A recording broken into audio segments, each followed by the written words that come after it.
بسم اللہ الرحمن الرحیم۔ السلام علیکم۔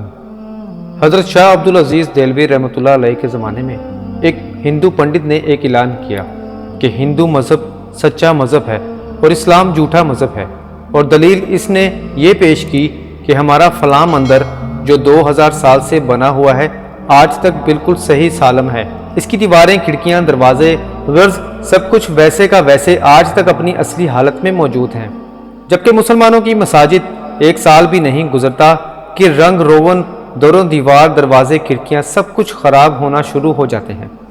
لہٰذا یہ اس بات کی دلیل ہے کہ اسلام مٹنے والا ہے اور ہندو مت باقی رہنے والا ہے۔ مسلمانوں کی اکثریت اس پروپوگینڈا کا جواب دینے میں ناکام رہی، اور اس کی وجہ سے لوگ بہت شش و پنج میں مبتلا ہو گئے کہ اس پروپوگینڈا کا روک تھام کیسے کیا جائے۔ ایسے میں حضرت شاہ عبدالعزیز دہلوی رحمۃ اللہ علیہ آگے آئے اور انہوں نے اعلان کیا کہ اس کا جواب میں دوں گا۔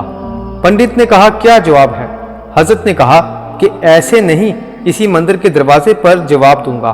مقررہ وقت پر مسلمان اور ہندو سب جمع ہو گئے کہ دیکھیے کیا جواب دیتے ہیں۔ حضرت صاحب مندر کے دروازے پر کھڑے ہو گئے اور قرآن کی آیت جس کا ترجمہ یہ ہے، اگر اللہ تعالیٰ اس قرآن کو پہاڑ پر بھی نازل کر دیتے تو وہ پہاڑ بھی اللہ تعالیٰ کے جلال سے ڈر کر ٹکڑے ٹکڑے ہو جاتا۔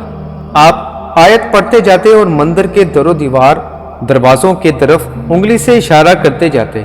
ایسے میں اللہ تعالیٰ نے آپ رحمۃ اللہ علیہ کے ہاتھ پر اپنے دین کی حقانیت کی کرامت ظاہر کر دی اور مندر کی دیواریں گرنا شروع ہو گئیں، دروازے ٹوٹنے لگے۔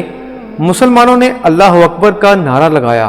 پنڈت جلدی حضرت کے قدموں میں گر گئے اور کہا، بس کریں، بہت ہو گیا، لیکن اس کی حقیقت تو بتا دیں کہ یہ کیا ہوا۔ آپ نے فرمایا، اللہ تعالیٰ قرآن میں فرماتا ہے کہ قرآن اگر پہاڑ پر نازل کر دیتے تو وہ بھی اپنی جگہ نہیں ٹھہر سکتا، پھر اس مندر کی کیا مجال ہے، یہ اپنی جگہ پر کھڑا رہتا۔